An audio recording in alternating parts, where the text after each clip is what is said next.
Hello student, कैसे हैं आप सभी। आई होप आप सभी अच्छे होंगे।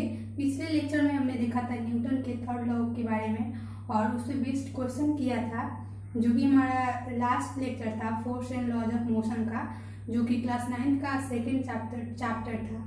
आज हम क्लास 9th के थर्ड चैप्टर को स्टार्ट करेंगे, जिसका नाम है ग्रेविटेशन। ठीक है गाइज, तो आज हम लोग देखेंगे first of all universal gravitational law क्या है। तो let start the video guys. ठीक है,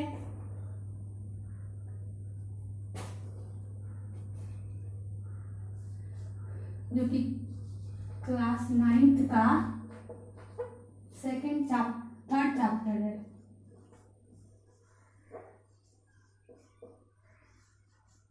ठीक है,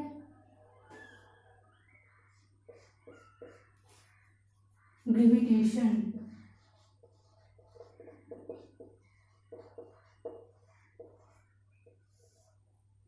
ठीक है, फर्स्ट ऑफ ऑल हम लोग देखेंगे यूनिवर्सल ग्रेविटेशनल लॉ क्या है। यूनिवर्सल ग्रेविटेशनल लॉ क्या है।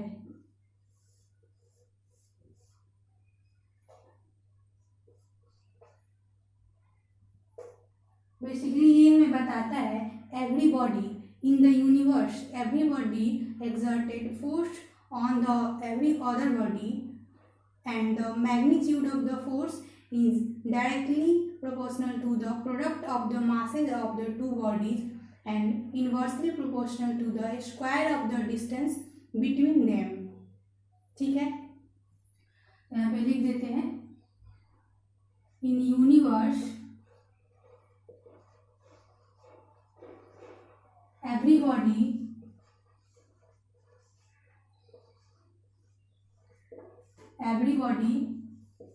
exerts force on the other body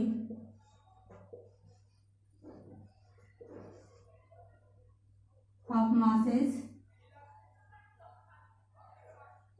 m1 and m2, and the magnitude of force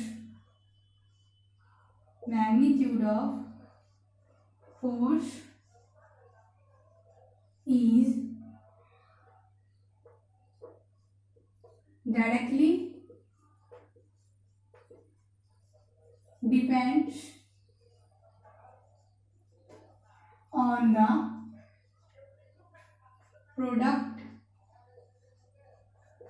product of two masses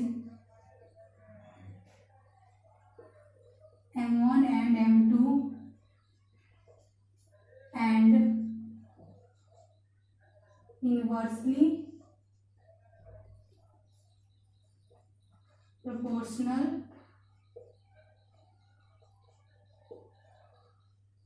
to the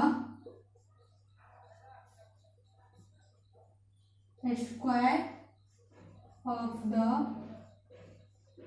distance between them।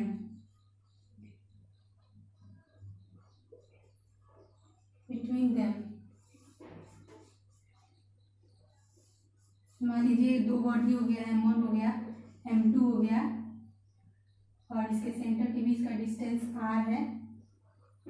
ठीक है, और m1 m2 पे force लगा रहा है F1 F2 ही लीजिए। ठीक है, और m1 पे फोर्स लगा रहा है F2। ठीक है, देखिए यूनिवर्सल ग्रेविटेशनल लॉ क्या है। In universe everybody exerts force on the other body of masses m1 and m2, and the magnitude of force is directly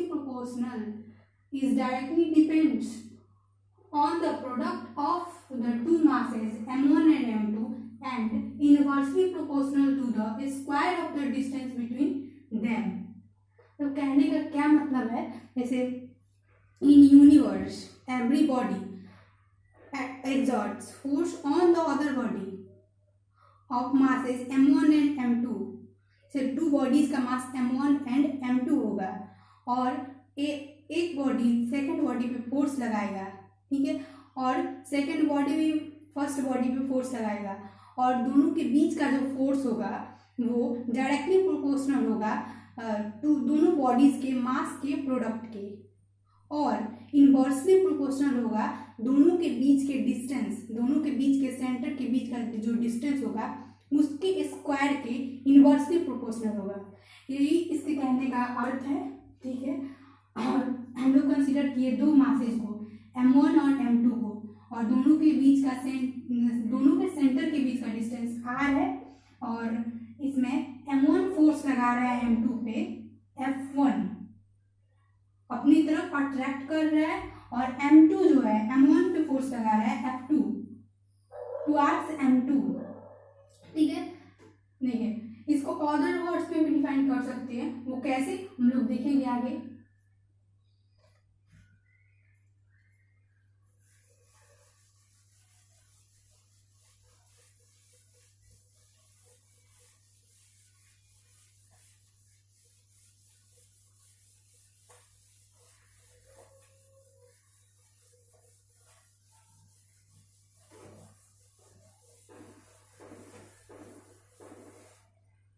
नीचे देखिए,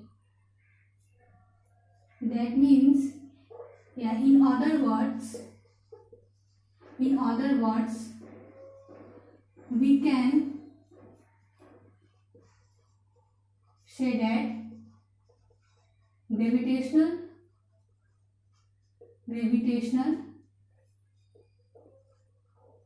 force is or non-contact force,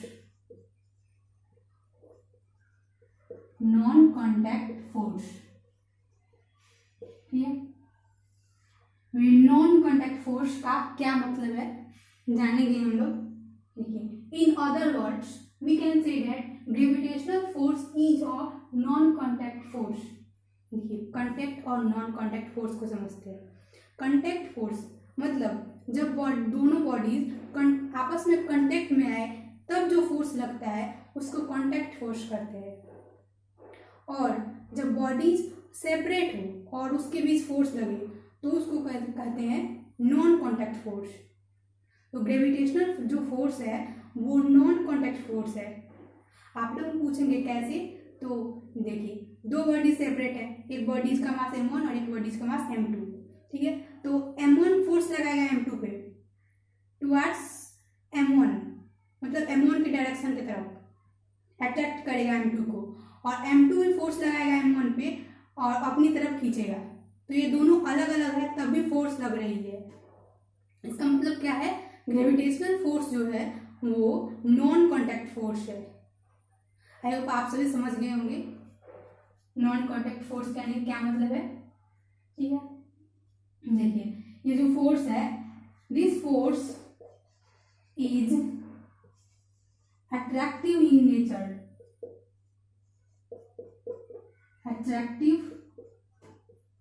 in nature, gravitational जो force है वो attractive nature का है, मतलब ये हमेशा अट्रैक्ट करेगा, रिपल्सन का फोर्स नहीं है ये। एक बॉडी है जो सेकेंड बॉडी को ऑलवेज अट्रैक्ट करेगा टुवर्ड्स इटसेल्फ, ठीक है। ये रिपल्सन का फोर्स नहीं है जो दोनों बॉडीज सेपरेट हो जाए, सेपरेट डिस्टेंस में तो ऑलरेडी है लेकिन और सेपरेट हो जाए वैसा ये फोर्स नहीं है, ये अट्रैक्टिव फोर्स है, दोनों को अट्रैक्ट करेगा, ठीक है।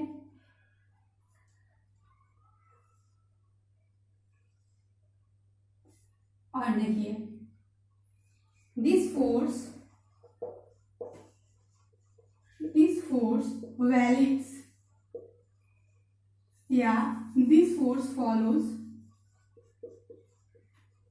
inverse square law। यानी क्या मतलब है, इनवर्स स्क्वायर लॉ का, इसके जानने का मतलब है इनवर्स स्क्वायर लॉ जो भी फोर्स इनवर्स स्क्वायर लॉ को फॉलो करता है उसका मतलब है कि वो स्क्वायर ऑफ द डिस्टेंस के इनवर्सली प्रोपोर्शनल होता है। जैसे ग्रेविटेशनल जो फोर्स होता है वो डायरेक्टली प्रोपोर्शनल होता है product of the two masses, but along with inversely proportional होता है square of the distance between the centres of the two masses. तो ये इसी वजह से बोलते हैं ये इनवर्स स्क्वायर लॉ को फॉलो कर रहा है, क्योंकि यह इनवर्सली प्रोपोर्शनल है square of the distance between the two masses, इसलिए बोलते हैं यह इनवर्स स्क्वायर लॉ को फॉलो कर रहा है। यानी ये जो फोर्स है वो इनवर्सली प्रोपोर्शनल है स्क्वायर ऑफ द डिस्टेंस के, इस वजह से हम लोग बोलते हैं ये जो फोर्स है वो फॉलो करता है इनवर्स स्क्वायर लॉ को, उनका यही मीनिंग होता है। ठीक है, ये तो दो मासेस के बीच में जो फोर्स लगे उसको ग्रेविटेशनल फोर्स कहते हैं। इसी तरह दो चार्जेस के बीच में जो फोर्स लगती है वो होती है इलेक्ट्रोस्टैटिक फोर्स, और सिमिलरली दो मैग्नेटिक पोल्स के बीच में जो फोर्स लगती है उसे कहते हैं मैग्नेटिक फोर्स। ठीक है, तो वो हम लोग नेक्स्ट मतलब हायर क्लास में पढ़ेंगे, लेकिन अभी के लिए तो ग्रेविटेशनल फोर्स जो कि दो मासेस के बीच में लगती है वही पढ़नी है हम लोगों को। तो दो चार्जेस यहाँ पे हम, लेकिन समझने के लिए आप लोग समझ जाइए। ठीक है, दो चार्जेस के बीच में लीजिए Q1 चार्ज है और ये Q2 चार्ज है। ठीक है, तो ये दोनों के बीच में भी फोर्स लगती है जिसको इलेक्ट्रोस्टैटिक फोर्स कहते हैं। जैसे मान लीजिए ये पॉजिटिव है ये निगेटिव है, तो दोनों के बीच में भी फोर्स लगती है। Q1 Q2 पे फोर्स लगा रहा है F1 और Q2 Q1 पे फोर्स लगा रहा है F2। निगेटिव और सिमिलर चार्ज अट्रैक्ट रिपेल करते हैं और डिफरेंट चार्जेस अट्रैक्ट करते हैं। ये डिफरेंट चार्जेस है प्लस माइनस, तो ये अट्रैक्ट करेंगे, अट्रैक्टिव फोर्स लगेगी, हम लोग हमारे क्लास में पढ़ेंगे। और सिमिलरली होता है मैग्नेटिक फोर्स जो कि मैग्नेटिक पोल्स के बीच में लगती है। ये नॉर्थ पोल हो गया और एक साउथ पोल हो गया, तो दोनों के बीच में जो फोर्स लगती है उसे कहते हैं मैग्नेटिक फोर्स। ठीक है, ये 12th में पढ़ना है, एक्चुअली हम लोगों को ये 12th में पढ़ना है। ठीक है, इसके बीच से बोलते हैं मैग्नेटिक फोर्स, इसके बीच में जो फोर्स लगती है F1 F2, और इसको इलेक्ट्रोस्टैटिक फोर्स, चार्जेस के केस में इलेक्ट्रोस्टैटिक फोर्स। और वन थिंग मोर दैट दोनों फोर्स इलेक्ट्रोस्टैटिक फोर्स और मैग्नेटिक फोर्स दोनों फोर्सेस भी इनवर्स स्क्वायर लॉ को फॉलो करती है। मतलब ये दोनों फोर्सेस है, ग्रेविटेशनल फोर्स तो है ही, लेकिन साथ साथ ये दोनों फोर्स भी इनवर्स स्क्वायर लॉ को फॉलो करती है। It means these forces are inversely proportional to the square of the distance between the centers of the two charges or of the two magnetic poles। ठीक है, तो हम लोग gravitational जो formula derive हुआ था वो हम लोग देखेंगे क्या ग्रेविटेशनल फोर्स के लिए फॉर्मूला होगा।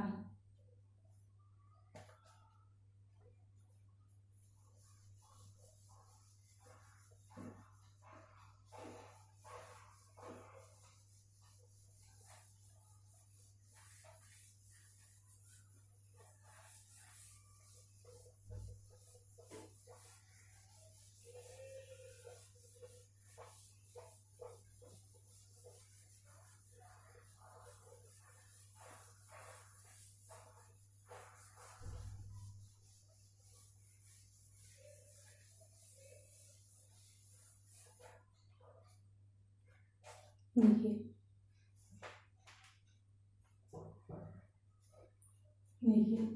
फॉर्मूला को डिराइव करेंगे। फॉर्मूला जो कि ग्रेविटेशनल फोर्स का होगा।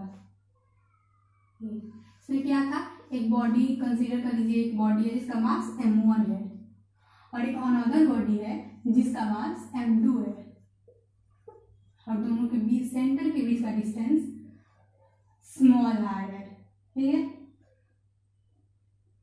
और फोर्स क्या था, ग्रेविटेशनल फोर्स के हम लोग डेफिनेशन में शुरुआत में क्या देखे थे, फोर्स जो होगा वो डायरेक्टली प्रोपोर्शनल होगा the product of the two masses.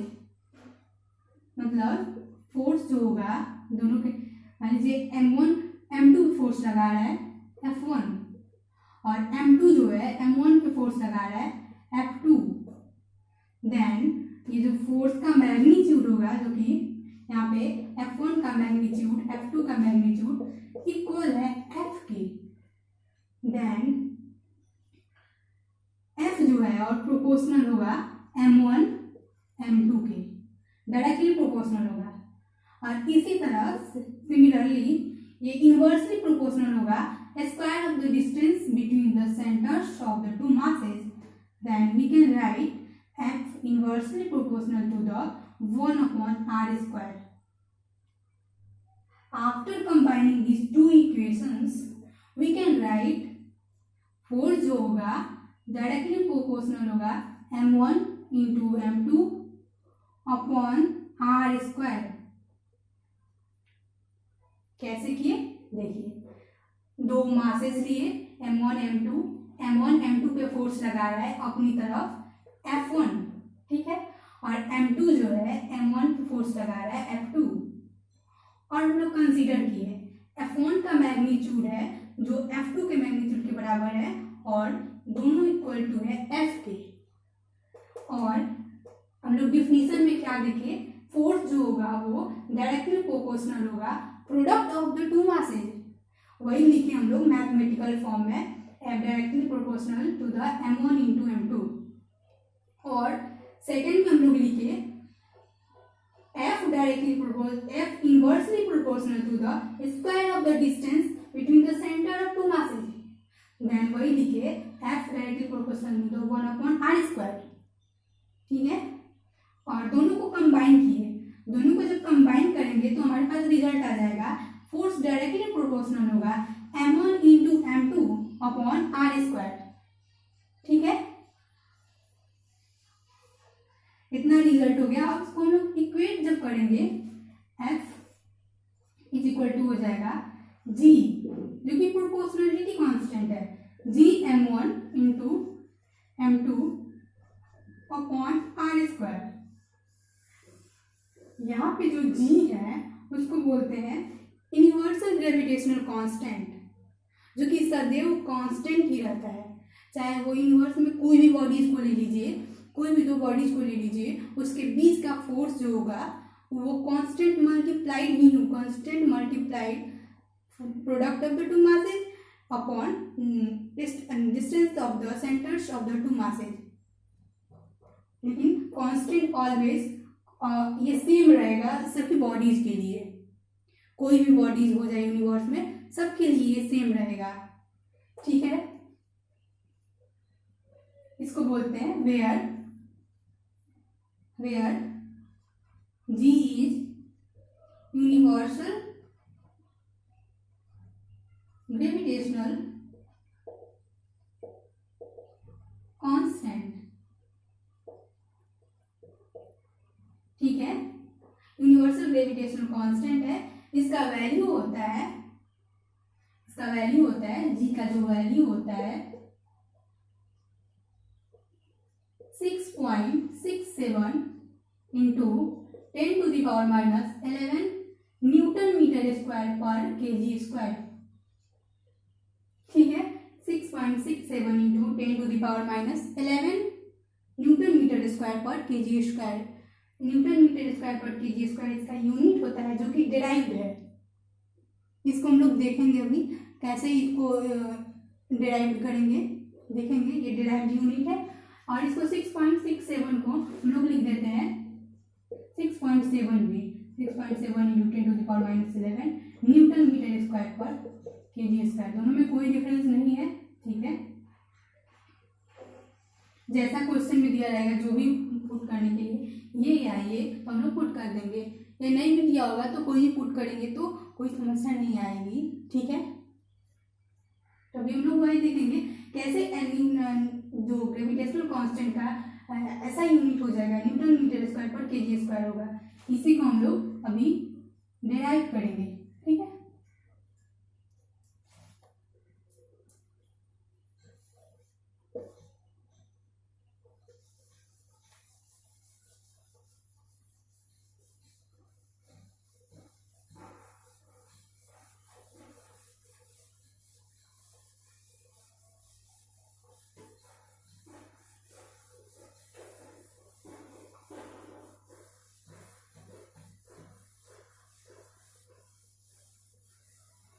देखिए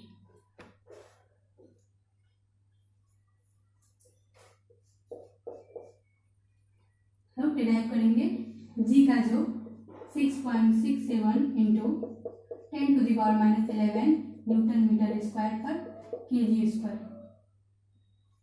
ठीक है। देखिए according to gravitational law, according to gravitational law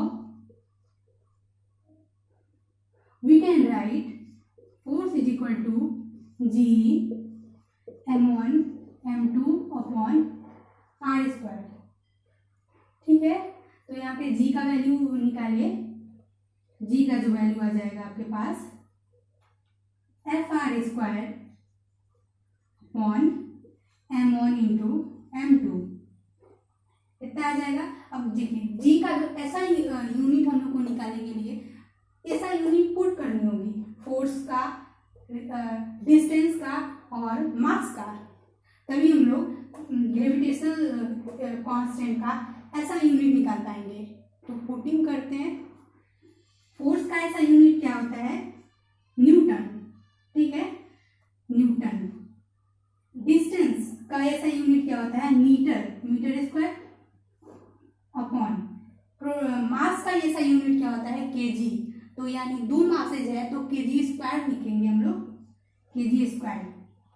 तो आ गया ना, ये तो हम लोग को चाहिए था, न्यूटन मीटर स्क्वायर पर केजी स्क्वायर। तो हम लोग प्रूव कर लिए इसको, जो कि था ग्रेविटेशनल कांस्टेंट का यूनिट, ठीक है। इसे प्रूव कर लिया हम लोग। अब हम लोग क्वेश्चन देखेंगे, इससे बेस्ट क्वेश्चन, सम क्वेश्चंस को देखेंगे, ठीक है।